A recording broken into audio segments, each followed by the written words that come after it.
Oh, right on time. Look at that. It's Edge Radio Australia. Time for the Genius Zone. We've got our local genius in here right now. You're looking very genius-like, you know. Whatever a female genius looks like. You look like a bit of a genius too, in a wizardry type way.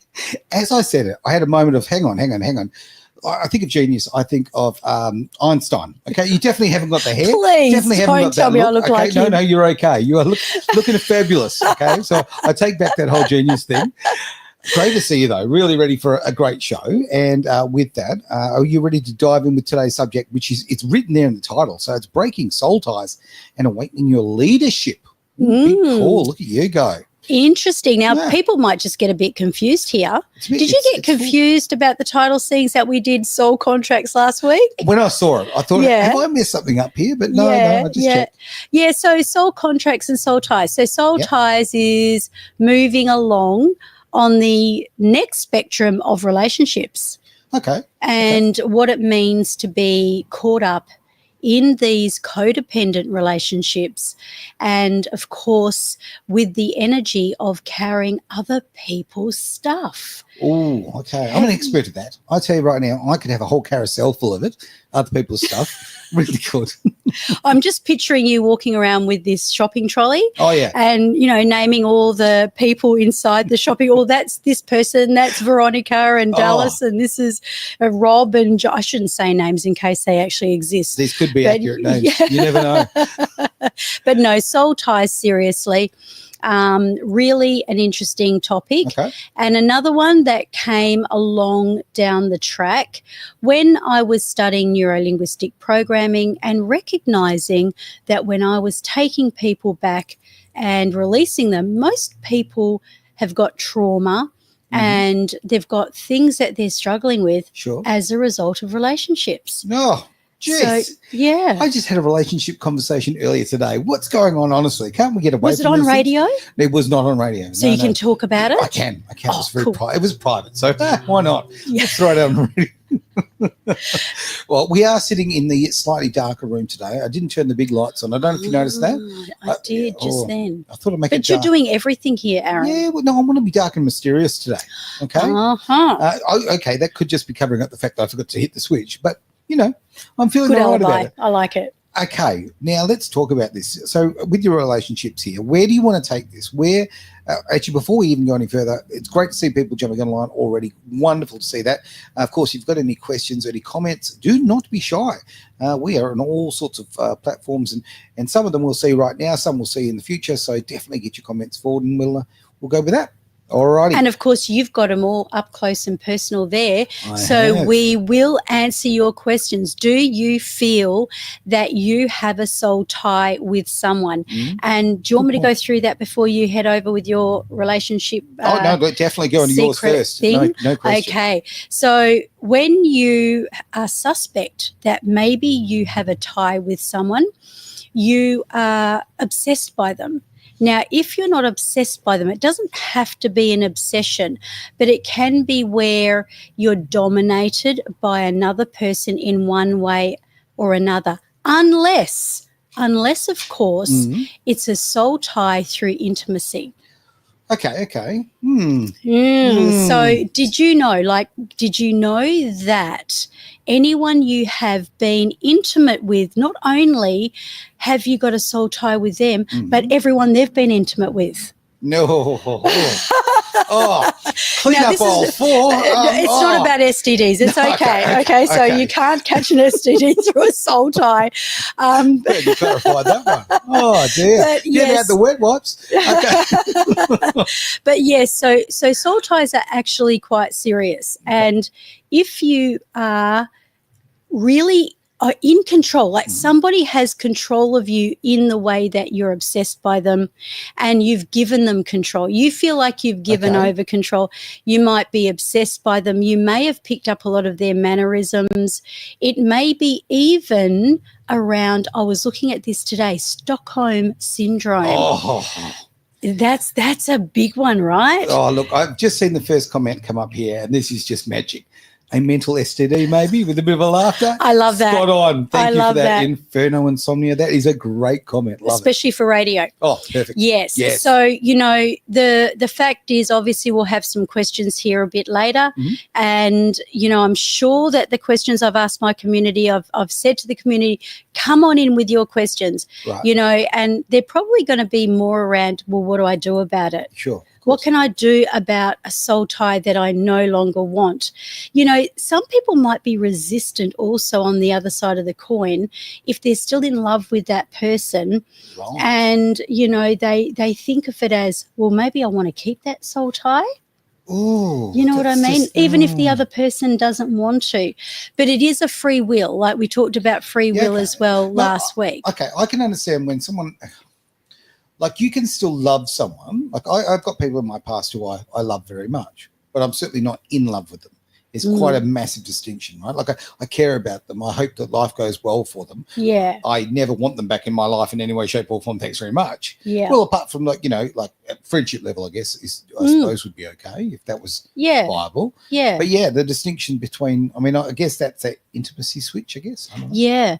And I'm glad you said that, because a big part of releasing a soul tie is forgiveness. Okay. So forgiveness means that if somebody this goes for, those elements in your life. If you've had a traumatic time in your life with somebody else, that is a soul tie. And it's kind of almost like a soul contract as well. Only a soul tie is you and another person. Okay. And it doesn't matter whether they're still on the earth or they're not. Ooh. But so it gets a little bit woo-woo. But when we go back, now soul ties also, Mum will be very happy to hear this, it's very much relative to the Bible. So they call it ungodly soul ties. Right. And I was listening to something a little bit practical about it, which is clear your phone. So if you've got people from your past and you want to totally get rid of some of the energy around it, clear your phone, like decluttering your house. Get rid of them out of your phone, like delete their contact, delete their name. And I was thinking, gee, I've got a lot to do later on today. Case, like, buy a new phone and smash the hell out of that last one, because that's a good point. Like, honestly, we don't clean up very often. And actually, I've looked at my phone, and I did replace my phone a few months ago because I broke the other one. But how some of them come over, from the card or whatever. And I was looking and thinking, who is this? Yeah. Like, you haven't been in my life for 10 years. Yeah. Why are you still popping up my phone? Exactly. But, exactly. It's a way of cleansing, I guess. Right? Yeah. So if you've got anyone in your life who you feel angry with, who you feel, and I'm sure we all have, let's face it, there's always going to be someone. If we don't feel angry, we might feel a heightened sense of an energy, a wrong, poor energy. A frustration, about perhaps? if they walked in the room, you might, if it affects you, if it causes you to tense up, if it causes you to feel that, something that is less than the frequency of harmony, and they've got that over you, that is also a soul tie. Oh, okay. So what happens if you've got a soul tie with somebody who you would really desperately like to get rid of? Okay. Oh, well, that's where you need to come into contact with a spiritual person, maybe a person like a Christian person can do this, or a person like myself, I believe in God as well, but who can actually go back and release the contract. So they're like these, these soul wounds. And if you can imagine them, they're like these spikes or ropes that are inside there. And we get them to picture it. So you're visually imagining through your spirit. Sure. Because did you know your spirit is different to your soul? Okay. No. I always think they're one and the same. Yeah, I did too. Okay. Yeah. What's the difference? I agree. Is there razor wire up? What's going on? Yeah, I know. I think there's a question about it from memory. So maybe we'll go through that on the question. However, you can do this yourself as well. You can set an intention, because everything's intentional, right? So you can bring that person up in the eye of your mind. Okay. You can go through a process where, You look at everything that you energetically feel about that person. Mhm. So whether it be that it's that you still love them but you don't want to, Right. or you feel the opposite and you don't want to, you just write everything down. So you get it all down on paper. Okay. Once it's down on paper, you then have to forgive them. You have to go through this forgiveness. But in order to go through a forgiveness, you've got to go through the learning process. And this is a very powerful thing. So if you look at what was the gift? What was the gift between that person and yourself, Right. and them having that over you and having that impact on your life? Because I'm sure, Aaron, you could think of what you have been able, and the gift may not be about you. Sorry to say this, but quite often a lot of our spiritual soul purpose, elements of life are much bigger than ourselves. Thoroughly agree with it. So we have to get out of the way of our own self. So if we are caught up in tension, we hate them, we don't know how we're going to forgive them, we really need to zoom out. Okay. And zoom out and look at, well, what is the gift? What have I got out of this? Like, how many times has a person had a situation and then, maybe 6 months later, they've met the love of their life, or they've won the lottery, just saying, just something along those lines. Two Where things something, would be very handy. Yes, yeah, I'm down for both of those. You're down for both of those? Yeah, it's great. Good on you. And, so as a result of this and this happening, Sure. it wouldn't have happened. This wouldn't have happened unless this and this has happened. I actually agree with that. And I, and some points that I'll be honest, I will definitely struggle with. Like people have done me wrong, have actually, some people, and I'm thinking one specific person who's done me wrong big time, in some respects did me a favor because they opened up another part of my personality. They changed me for good, right? And made me look far more, step away from myself and kind of look at the big picture a lot more, which without them in my life, that wouldn't have happened. Right? Bloody really horrible lesson to learn that way. Like, surely there was an easier way, right? Yep. But at the same time, I don't see, I see the positive in it. I think, you meet everybody for a reason. Some people for really positive reasons, some people for absolutely horrible ones. Yes, yes. And if you don't take something, this is something I've learned over, because I didn't think this before. But I've learned now that I need to take something positive away from it. I've got to find there is a reason why that relationship or it could just be, look, it could be a friendship or relationships at all different levels, right? I think that's, it's important to recognize that that a positive has come out of it. Yeah. And without any negativity, we really couldn't find the clarity of our inspiration. So true. If we just live mediocre, nothing good, nothing bad, mind you, that's pretty impossible to happen. We don't have that opportunity to get real clarity about what we truly want. So I'm going to throw a side note on this one. Okay, I'm going to have a bit of a bitch about things. It's because I've been speaking to some friends, a particular friend recently, about what are they called? Medication for depression. Antidepressants. Thank you. SSRIs or whatever. Yeah, those horrible things. Yeah. This particular bloke was telling me, he's going, it's great because it stopped my depression, right? Okay, but he goes, I feel nothing. I don't feel any lows. I don't feel any highs. Now, to me, mate, you're dying. Like I said to him, like, to be frank, I said, please, just can you wean yourself rather off them? Probably not weed yourself off. Maybe that's that could be another method. I don't know. Each their own, whatever works for you, right? But I asked him to say, look, just don't be stupid and just stop taking them. But really consider it, just backing it off and slowly getting them out of your system, because I understand you don't want to be depressed. I totally get that. Okay, this guy's a great fella. Right? Yeah. But I just watched him disappear. Right. And okay, he's not depressed anymore, but he's not happy anymore. He's just. So you know what they call that? Apathy. And apathy is really, and I don't know who you're talking about, no, but you've never from met this what person, you're no. actually saying, he's such a great guy. I guarantee he's not apathetic by nature. No, not at But all. apathy is the opposite to love, Okay. because it's just indifferent. There's no Yeah. spark, there's no passion. He's just, and I can't live. existing. Personally, I cannot live without spark. I cannot live without passion. I've got to have it, right? Mhm. Like, at whatever level it happens to be, whatever it happens to be that I'm involved with, I have to have passion for it. Something has to, give me a buzz.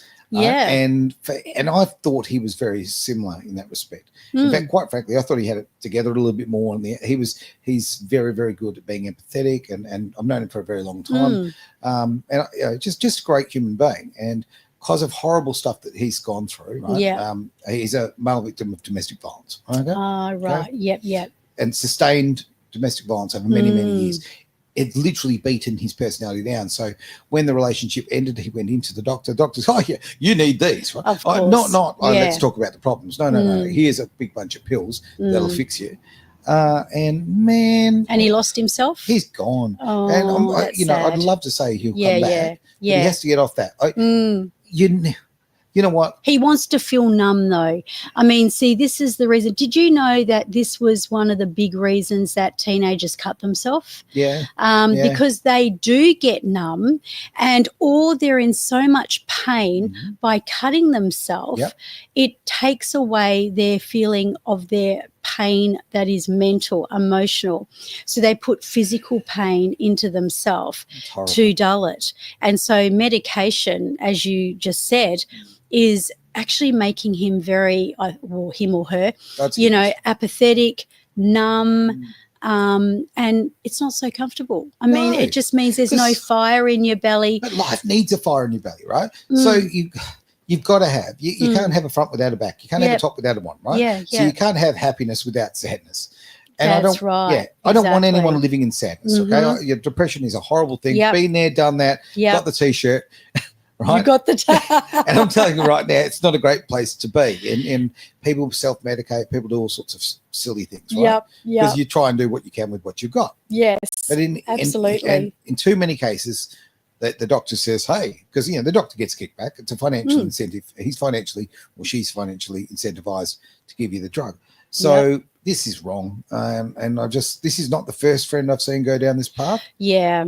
It's just happening too often now. It is, yes. Yeah. Can I give a really strange illustration on a dog? Terry, I know you can be strange, so you go for it. Yeah. Okay, so it's actually my dog, and it's my dog Cora.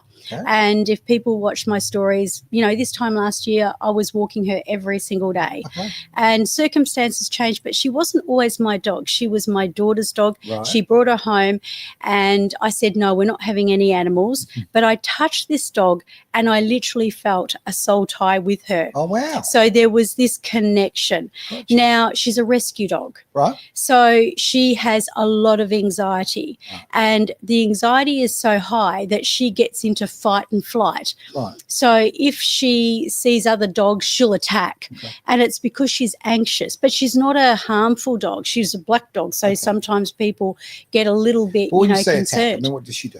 She just runs, she leaps because she's a big girl, so she kind of just jumps and leaps. Intimidates people. And then we've got to kind of harness her and hold her back. Right.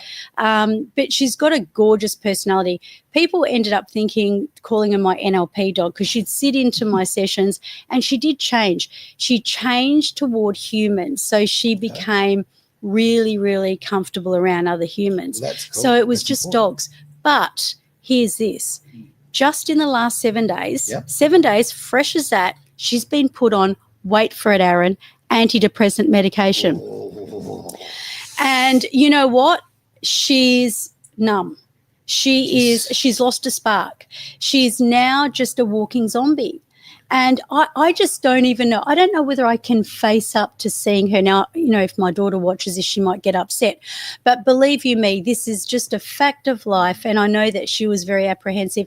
She had to make that tough call because obviously it was affecting and impacting the quality of life for her and other people. I get that. But I can see how I'm afraid to see her because I don't want to see that spark that missing. has that's now suddenly disappeared. It's just, so it does happen. it does definitely happen, absolutely. Mm. And okay, and with a dog, I mean, I can kind of understand that. Let's face it. Yeah, you get Yeah. dogs who find themselves and they bond themselves to you, which is a really, really good thing. Yep. But yeah, I mean, and especially with a dog, you know, when you walk into the room, you want them to bound and be happy Oh, to see absolutely. you. And like stuff. a human, even more so with humans, because let's face it, you know, if a human is just, you know, if they're not alive, you've got to come to life. You know, you need contrast. Everybody wants to grow. I mean, I want to grow. I think you do as well, Aaron. No doubt about it. Yep. But, you know, we wouldn't be growing unless we had contrast. Okay. So without the contrast, we are in a situation of apathy. We're not going forward. We're not going back. We're just kind of sitting in one spot. Okay. And, you know, so we need that. And, you know, good times breeds weak people. It's so true. And we went through a very, very long period of quite frankly, good times. And my word, do we have a weak generation or two floating around right now, and and we are going to pay the price for it. Well, we are right now paying the price for it. Yeah. So yeah, I thoroughly agree on that. And so there's very few good, strong men and women who are actually standing up to things now. It's not the way it used to be. So when I heard Anthony Robbins say this, that, you know, good times breed weak people. Yeah. Weak people breed bad times, and bad times breeds good people. Yeah.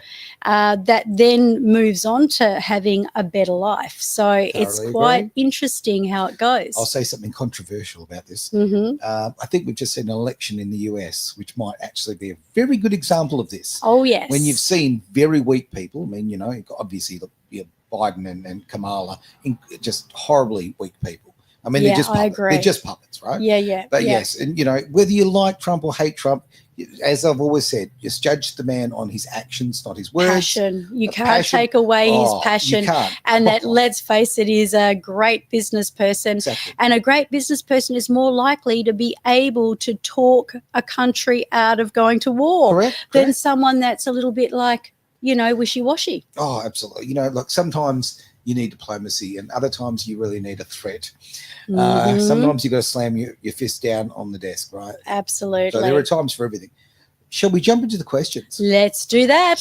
Just because of the lack of eyesight, what I've done is I've got it on the phone today, so we'll see how we go. This one comes from Lena in Sydney in very big writing. Thank you for that. I'm a spiritual person and have heard a lot about breaking soul ties. My healer says I'm not just connected to the people I've been intimate with, but also their past partners, something you said before. Is this true? And how can I truly set myself free from these ties? This will be interesting. So isn't that interesting that we have touched on that? And this is what I'm led to believe. I believe that we are definitely connected that way because we've given something sacred of ourselves. You know, we've let someone enter into, you know, you've both come into that real intimacy where, you know, it's you know, becomes non-sacred if you're just abusing it. And the fact is that yes, you can become very slimed. You're carrying that person's energy. I mean, if we're in the same room, they say you are the sum of the people, you know, the 5 people that you hang around with, you know, so be careful who you're hanging around with, right? That is one of the greatest lessons I have ever learned. Didn't know that. And, you know, and I hung around the wrong people, right? Okay. And I attracted very badly before. I changed a couple of fundamental things about the way, not who I am, but how I go about things. And wow, does it change the people that you bring into your life? It's just night and day. And I thoroughly agree with that. I mean, I have had a real history of I'm the greatest magnet of leeches known to man, right? I really have been, because you know, when you're quite a giving person, you tend to bring that in, right? Yes. So I didn't have to change. But you're called to pull them off and empower them, Aaron. Oh, look at you. But I think with that, I didn't change. Like I still am a person who loves to give. I'm still a person who loves to encourage others to do others, to build themselves and all of that, right? But I kind of just changed a few little minor things about the way I went about it. And it has changed a lot. So, yeah, it's I can't tell you how valuable I it is. like It's that something- because I'm picturing you, even if you don't know on a physical kind of essence that you're doing this, I'm picturing your spirit, and your spirit is obviously your higher self, right? Yeah. Connected with the, above power, actually surrounding yourself in golden light. Okay. So that when you are in that space of other people who are leeching onto you, and I'll get to answering Lena's question, you, like I was saying before, if you can look at the gift of what that person's given you, Mhm. and as far as releasing yourself, yes, you absolutely can. You can do this if you're a Christian through God. Yep. And if you are a person who perhaps doesn't believe in God, you can go back, look at the gift, you can do the learning, and you can literally pull those soul ties out of your body, so that if you are imagining it, because your subconscious mind, remember, doesn't know the difference between fantasy and reality. Sure. So when you're pulling them out, you can imagine that as you're pulling them out, you can even think of it as one long soul tie that belonged to that one person, Okay. that belonged to all the others. Or it could be many soul ties where you're just doing that. But I would say make it really intentional, and bring them out of your body and feel a sense that you are actually cleansing yourself. And then allow yourself to meditate on it, and allow yourself to imagine this golden light cascading down the top of your head, the crown of your head, moving through every muscle cell of your body, and just cleaning and purifying you. Okay. I don't. The songs coming to my mind, "Don't Bring Me Down." Oh, yeah. And it's a very, very true thing. It's sometimes people who are leeches of life, right? They are attracted to people that bring light. Okay. Yeah. And this is something that you've got to learn. I mean, I'm certainly no expert. I'm learning on the go, like all of us, right? We're just running with these things. But yeah, I think maybe learn to. This is what I got wrong. I didn't learn to recognize it until way too late in life, as far as I'm concerned, right? So I kept letting it happen. So eventually, when you stop letting it happen, you recognize it. You kind of go, I can head this off at the pass, right? Or this doesn't serve me anymore, or this is bringing me down, right? So you can actually put the brakes on it. I think this is really interesting because I struggle a little bit on the woohoo side. So like, woohoo, you kind of attached to their former partners. Well, that's a lot of people. That's energetically, that is. Yeah. It's only energetically. And, I think that's more from a Christian perspective as well, so that you're really clearing yourself. You're clearing yourself of any bad energy, because where does our energy come from anyways? For all we know, we could be like, I know my mother's, she's got that gift of empathy, right? And I have as well. Sure. So that means that she can be in a room. This is how strong her gift is. Right. She can be in a room and suddenly get a headache. She's not a headache person either. Right. And that comes as a result. Somebody else has got a headache in the room. And your mum helping out. I know, right? The walking, talking bit of Panadol right there. Yeah. Hey? But, you could quite easily, but this is what I mean. There's probably a lot of other people who are the same. Mm-hmm. And you could be, have you ever gone somewhere and you've been feeling quite okay and you leave feeling like rubbish? You feel crap, but maybe nothing specifically happened that was tangible, but that was energy. That was energetically something you picked up, and it didn't actually belong to you. When you walk into a room that has really negative energy, we'll talk about, the vibe and whatever, but it brings you down. And like sometimes, okay, look, my profession, I'm an entertainer, right? So if I go into a room, I will deliberately try and lift the energy in the room. Yeah, and you do. Oh, thank you. But like it's quite exhausting, right? Is it? It's very exhausting. I wouldn't. Oh, you mean it's probably? Do you mean that it's exhausting, like when the energy is very low?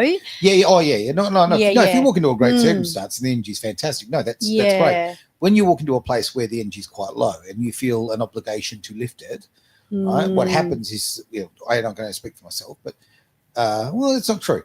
A lot of people who are in the entertainment game, we sort of suffer the same thing. But It's You interesting. you go, and then Mm. basically the moment it's all over, you just Drop in a you heap. completely run out of energy, right? So Right. you've just exhausted yourself trying to bring that up.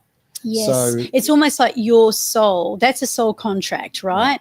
Where your soul has got this conviction that you are the rescuer in that sense, right? Yeah. So you're the rescuer. It's on you. It's your responsibility. Yeah. I totally get that, Aaron. You know that my life is resembling that right now. Oh, absolutely. I think that it is my responsibility to make sure that everything and everyone around me is A-okay. Well, it's a personality type, isn't it? Like, okay, Yeah. where you do, I mean, in my case, it's got to come in on the white horse, but it is, but you feel, and the words are bang on. Responsibility to rescue R&R right there. I mean, it's not a case of, oh, look, I should do it. No. You feel compelled. You really feel compelled to do it. That's like a conviction. But it is part of your soul purpose. But you need to know it, because if you don't know it, you're going to kind of end up in that element where you keep falling into that trap. But by knowing it, it means that, oh, hang on a minute, call it for what it is, bring it out into the light. Because when you understand, this is why I'm feeling this way. And that's where you have to set some boundaries, I reckon. What do you reckon? I'm talking to myself here. Yeah. Talk to myself. Set some boundaries, girl. Do you know what? That's probably why I like Donald Trump so much, because that man sets boundaries. He builds a wall. Okay. And I'm lousy at doing that. So I look at that and go, oh, yeah, that'd be helpful. I hope that's helped, Lena, because looking at your question, I keep sort of glancing down at it, because it's just, look, I can resonate with that 1,000%. And I think that I think you bang on. The forgiveness is a big thing. When people have done you wrong, okay, yeah, to truly let go, you have to go, right, okay, I understand why you did this. The problem wasn't me, and that's not taking responsibility. You own your part. You got to own your part of whatever. Yes. But, okay, that you've got to understand that this is something that's probably come from the other person's past, some part of experience has made them, what they are, right? If you're talking about a former partner, like the ones who cheat on you are normally the ones who've been cheated on. Or, hurting people, hurt people. Spot on, absolutely. And the same with abuse. It goes over and over if a again. person's grown up with abuse, quite often it'll either go one way or the other. They'll go in the polar opposite direction and, do something about it, or steer clear of it, or they'll end up doing that as well. That's right. Because that's their normality, becomes their normal behaviour. So true. I mean, I was getting to use the cheating bit as an example, but okay, I know people who are just habitual cheaters, and you think, why? Like, why? And then you go, hang on, well, okay, your parents were cheaters. Right. You've learnt this, right? Yeah. Whether they're a cheater or a beater, like the fact of the matter is they've learnt that disgusting behaviour. Yes. From they say before. that a parent's dysfunction is a child's normal. Yeah, no, I can totally believe that.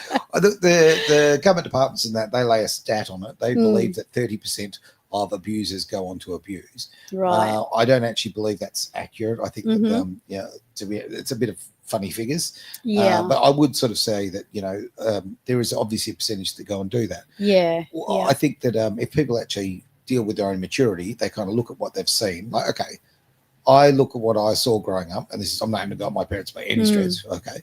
But okay, I'll go, okay, I didn't like that bit, so I don't want to do that bit. Yeah. So I kind of work which it is great. Way. Yeah. That's how I sort of roll out on it.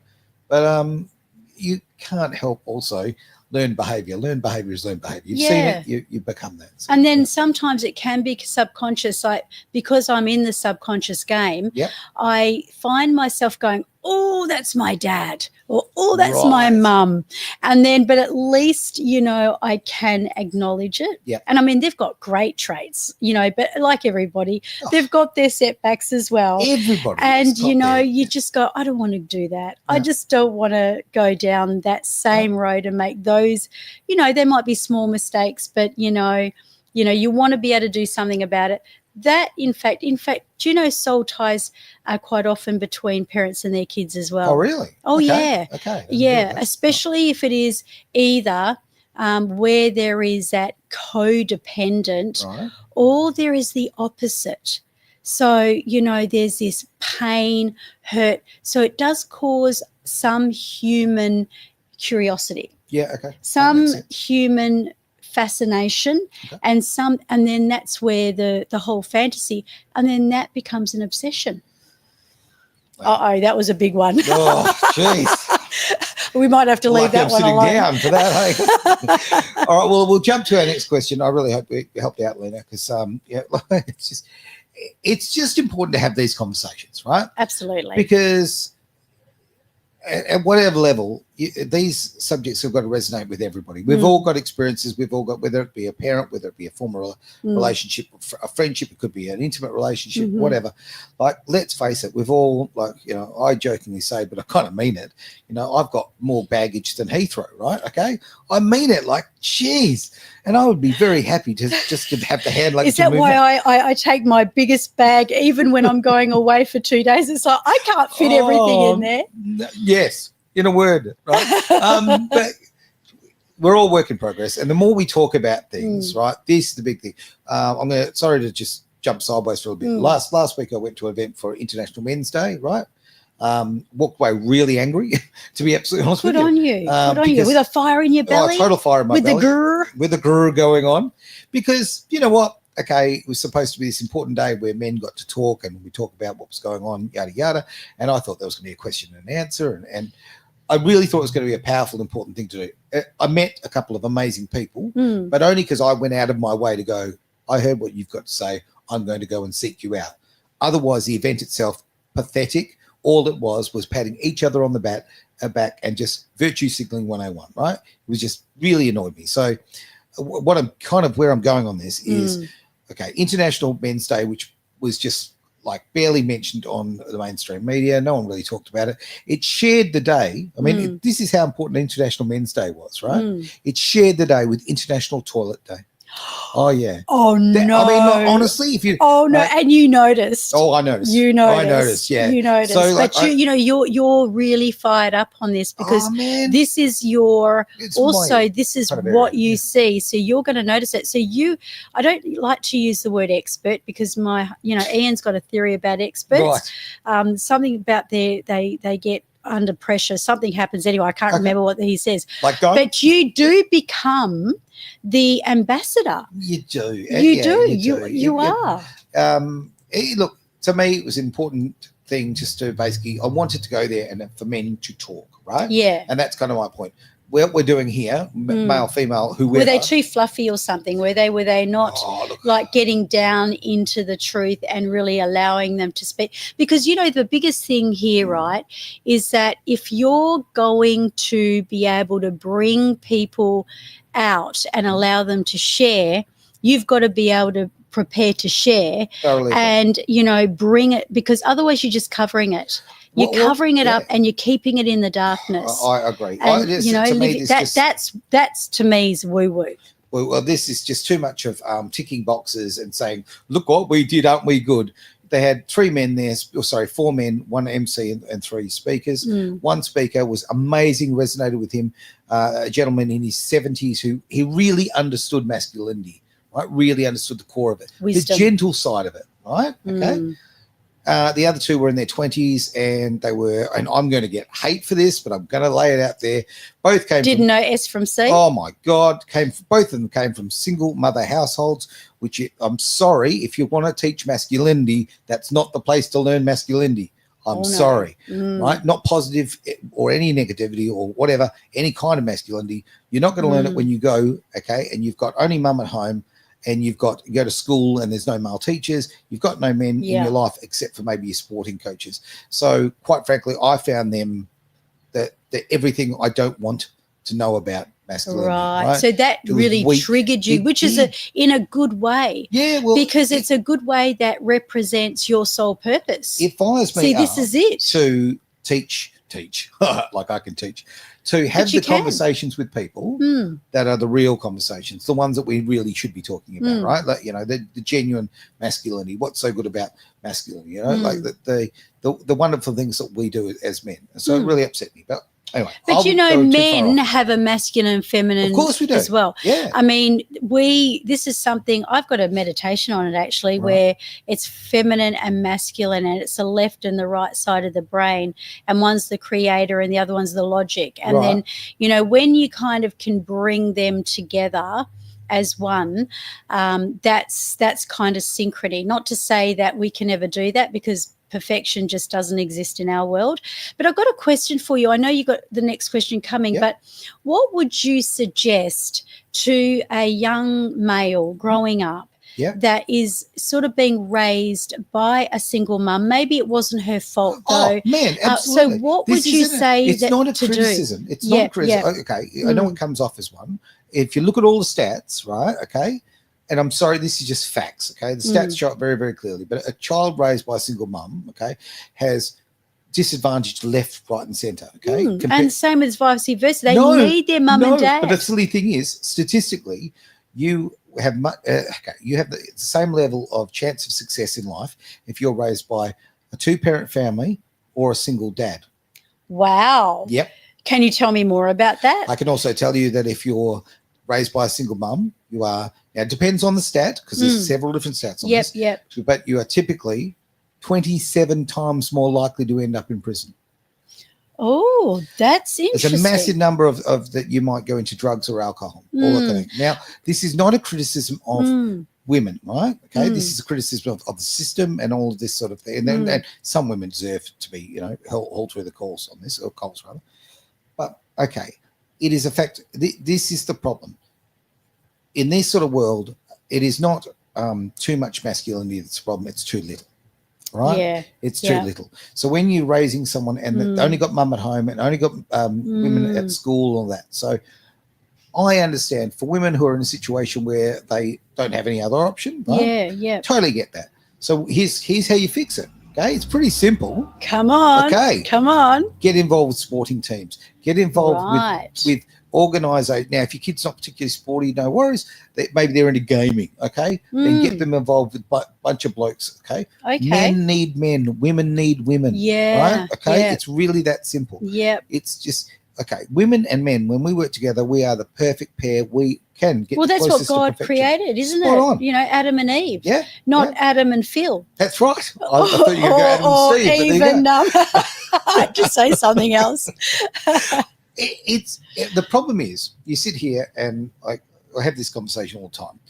The problem is, if you are trying to instill positive role models, male role models in society, you're trying to talk to people about this, you're attacked as being, oh my God, he's a misogynist, he hates women. By the way, misogyny means you hate, right? It doesn't mean you disagree with women, all right? Right. Okay, it means it's a very specific thing. So much like all these other words that have been stolen and turned into buzzwords. So no, it is about keeping people accountable for their actions, whatever their gender happens to be, right? Full stop. And when we're talking about men and boys, okay, boys need men in their lives to become to actually become men. Right? Yes. And I saw there's these two young blokes in their 20s, and the problems that they were having was, as I say, a lack of masculinity in their lives. And one of them was a elite sportsman. I won't tell you who it was. A very elite sportsman here in WA, right? Yep. And he and I had a conversation. We went outside and walked into the car, and he and I had a chat as we're going. And man, it kind of almost broke my heart. How can you be an elite sportsman in a very, very, very blokey sport? Yeah. Okay, all of that kind of thing, and be so fundamentally weak, right? Yep. And in a position that you're in, and you're a role model, and you're a leader, and all that sort of thing, and you're a very weak person. Yeah. It upsets me. Right? Yeah. And that's something that he can improve in himself. Right? It's what you stand for, Aaron. Oh, man. And this is what the awakened leader is all about. It's about going back to what really flicks your switch in the worst possible way. Yeah. And the whole grr, which I've talked about on this show, meaning grr, Yeah. and that the G is gold, recognizing and releasing. So, and then revolutionizing. So the revolutionizing is where you do something about it. Yeah. But just to clarify, can I just clarify something? Sure. So let's just say you've got single mums and some of them can't help it. Yeah. They're in that situation. So if they are, if they've still got the dad around, the dad is a, normal person, Yeah. everything else, and she allows them to have that interaction. So there's this kind of whole custody share. There's a Does point. that make a difference? Allows. Allows. Okay. Now, Yeah, two people make a baby. Okay. Yeah. Two people make a baby. Okay. Not one. It shouldn't be allowed, but you know what I mean. And I don't mean to have a go at you, but that's kind of the psyche that's it's built into us here, right? Yes. Okay. That child, right, is as much the dad as it is the mum. Absolutely. So the fact that one person takes power and control of that situation is a negative thing in the first It place, is. right? I agree. Right? I agree. The whole reason that most men, 84.1% of men who go through the family court, are effectively erased from their children's lives, the good ones, the lucky ones who get every second fortnight. Do you know where they get every second fortnight? Yep. Nope. Because the judge favors the woman because she's a woman, right? Well, I know. I'll tell you right now. It's about money. Oh, it comes back to money. Down to money. 109 nights a year. So by the time you take the 104 nights for the weekends, plus Easter, plus Christmas, a couple of days here for those siblings' birthdays. Yep. Okay, 109 nights. That is the cutoff figure for the financial gain. Wow. And I find it disgusting that children are being kept from their fathers. It is. For a financial gain. That is disgusting. It is. It is wrong. But what if there is a mutually 50-50 because both allowed that? And it was completely done the proper way, because it shouldn't be a thing anyway. Why would you second guess, your the Australian Labor Party. The Australian Labor Party did. Yeah, look, I fully understand, but it should be definitely, I don't like to use the word should because then we're shooting all over ourselves. Sure. But, really, why is it even a question? If two people stuff up and they can't get their acts together in the marriage. I said, when I did NLP, I made an intentional statement, and that was, I refuse to drag my kids through the mud, and I will have the most dignified divorce if that's what it's going to take. But why deprive my kids of their father? Why would the father want to deprive their kids of the mother? Unless they're an axe serial murderer or something. Okay, which is, they're just, they're not. And then that kind of, that argument is so often made, and it's just null and void and ridiculous in most of the cases. My fundamental thing on this is, right, why would you teach your child to hate half of its DNA? Yeah. Why would you teach someone that you apparently love, that half of them, okay, that other chromosome that got together and made you, right, why would you teach them that part of you, part of that beautiful child is evil or faulty or this or that? That's their deficit. Probably soul tied to something that came back generations and generations ago that they don't even recognize. But it's not. It's only been happening. Kids grow up though, Aaron. See, that's the thing. Kids grow up, but one day it just takes one thing to happen, and then they go, somebody asks them the right question. Like, how many kids have I sat in a room with, or even adults for that fact, and they're broken because they were not given the opportunity to be with the other parent, and they were even weaponized so that the other parent was the villain. So, when you start asking the questions like, well, how do you know that? And what makes you so sure of it? And, in NLP, everything's about perception. Sure. So if they've had the other parent, whoever that may be, telling stories, then especially if the child is young. Called brainwashing. Yeah. It's called gaslighting. Gaslighting and brainwashing. Yeah. But what is damaging, apart from the fact that that's what's happening, is that they're painting a picture on the inside of their brain, and they're actually believing it to be true. But just makes somebody to come along and ask them the right question. After so many years of damage, the problem is just so many years of damage. Okay, I could actually sprout many names here, but I'll give 2 examples. Okay, I know a friend who was 32 before he met his dad. Right, was told he was a monster, this, that, all the horrible stuff. They should be terrified of him. At 32 years old, found out that everything was a lie. Everything was a lie. Mum just basically was down the road sleeping with the other fella and needed a way out, and this was her best way out. So that's how that happened. Right, 32 years old, and the poor fella, like, you know, all of that. So that man lost his child for 32 years. Yeah, it didn't have a child. He's now got a fully grown adult. I'll take it to a woman that I know, and I've mentioned her before because it just breaks my heart. This woman who, look, I would say she'd be around 60, right? Unbelievable, like fantastic person, really like strong, independent woman, as they like to go with that little saying. Gone through her life, all she does is bounce from relationship to relationship to relationship, okay? Bad relationship, one after another after another. One soul tie after the other. Snip. Yep. Her mum told her how her dad was this horrible monster, all that sort of thing, and they never had it. They had literally moved countries, everything. All right.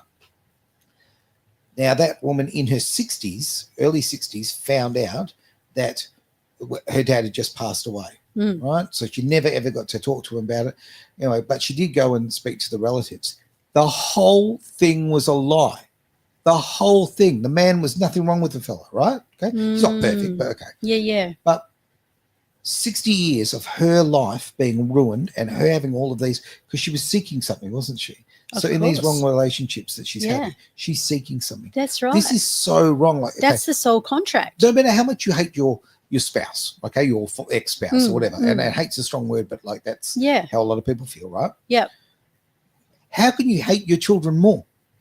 Yeah. See, that's the whole thing, isn't it? They don't realize the damage that they're doing to their kids. Many do, but, you know, maybe they do, but it's terrible. I mean, it's, you know, and the kids that do end up growing up and finding out different, Aaron, they end up being quite resentful. Yeah, but the damage is done. Parent like, that it's did it. Like, if you care about your children, you don't do this to your children. It's really that simple. Yeah. And it just breaks my heart. And those kids, if I may bring it into context here, they need to break those soul ties with that parent that is controlling them and controlling their mind and weaponizing them. So when they can release that, you know, and let it go. But again, it comes back to being able to see that broken person, because like everything else, we can stay angry and we can stay that way. But as you know, bitterness, resentment, I mean, we've got to make it transmute into what you're doing, making a stand and creating what you believe in as that true, you know, conviction. With conviction raises my heart rate, and then the way I speak, right? And then people go, oh, look at that, you know, now that is passion. Right? Passion, and I think it's important to have passion in the things you believe in, right? And I think if you don't have passion for your own kids and protecting them and trying to get them the best life they can, then what the hell's wrong with you? Exactly, and in the Family Court of Western Australia, the Family Court of Australia, the Family Court in America, right? That passion, right, normally means that they actually literally give the child to the abusive parent, not the passion is actually seen as something negative. So if you are passionate about the fact that you're protecting your child, they will turn that on you. It is a bad fact. And well, how did Trump win then, you know, with all his passion and conviction?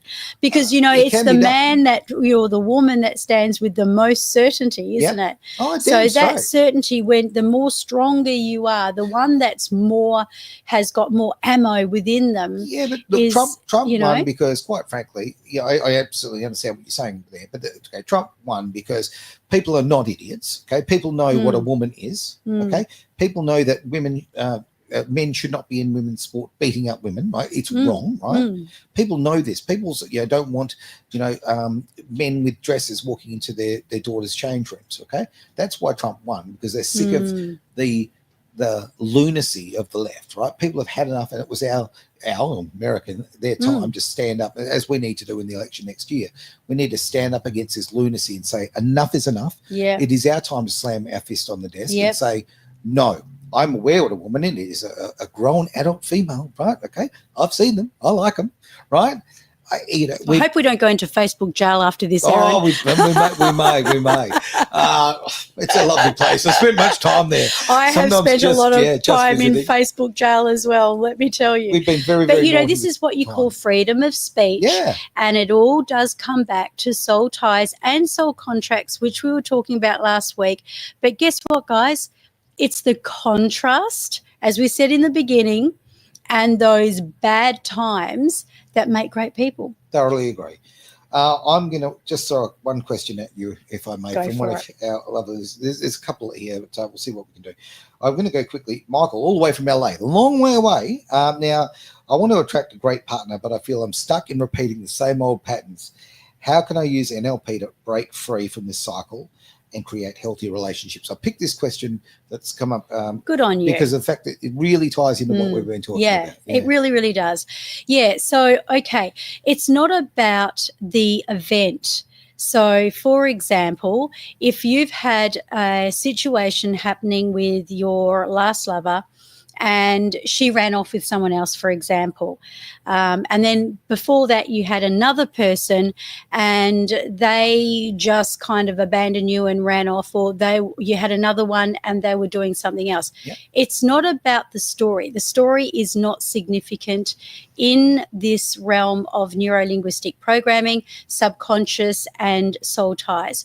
What matters is the energy behind it. So what I would say to you, Michael, is, what was the feelings that you endured when you were actually feeling what you felt with that partner? So, for example, if you felt deserted, helpless, devastated, traumatized, all of those, negative things, all those bad boys, right? Mm-hmm. What you've got to look at is that's what you're tracking. Now, if you track it 9 times out of 10, and usually 10 times out of 10, you'll find that even though you might have a series of patterns of partners, they all feel the same. They leave you feeling the same way, like like the carpet was pulled from under your feet, or, whatever it was. And you'll even find that you'll be able to tap into a theme.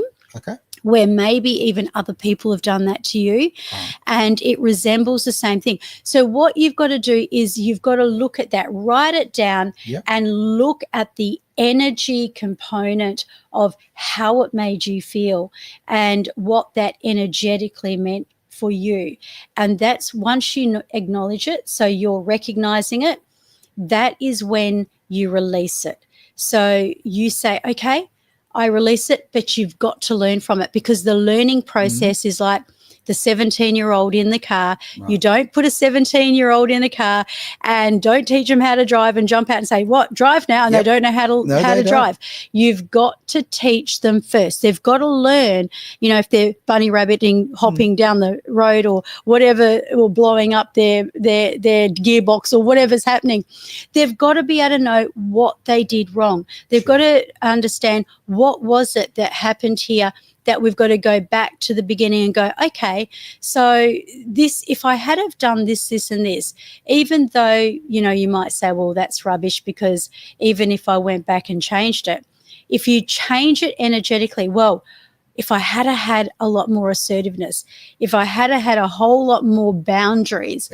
Or, boundaries, self-empowerment, understanding, wisdom, standing up for myself. Maybe, you let happen in your life what you allow to happen.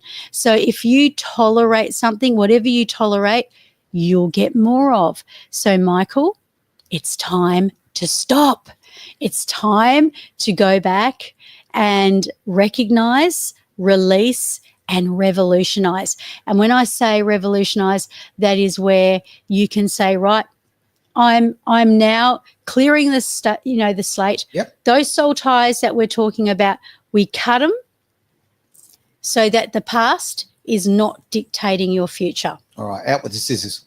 Out with the scissors. Damn I straight. like that. Damn straight with that. Dorothy has put through a question. Unfortunately, we've run out of time. Okay. I've got a couple of here Sorry, that we Dot. didn't get to. Sorry about that one. But I'll tell you what, we'll handle it next week. What do you reckon? Why not? Yes, We'll let's deal do with that. it after this break of about 7 days. Have a wonderful week in the meantime, everyone. I really mean that from the bottom of my heart. We have gone way over time, but I'll tell you right now, there's nothing more important than talking about the issues that are important, all right? And there's nothing more important than talking, communicate. It's so important. Right? Freedom of speech. Yeah, absolutely. So Hope we haven't offended too many people out there. We love you. We love you. We love you. I hope we have offended people because it's important to be offended sometimes. Something that may fire people up to make change, right? We can't all agree. We can agree. I'm to a disagree. peacemaker. Oh, I'm a terrible I know. peacemaker. Don't hold that against me. Oh, I have. It's too late. It's the end of the show. Thank you very much for being part, of course, of the Genius Zone.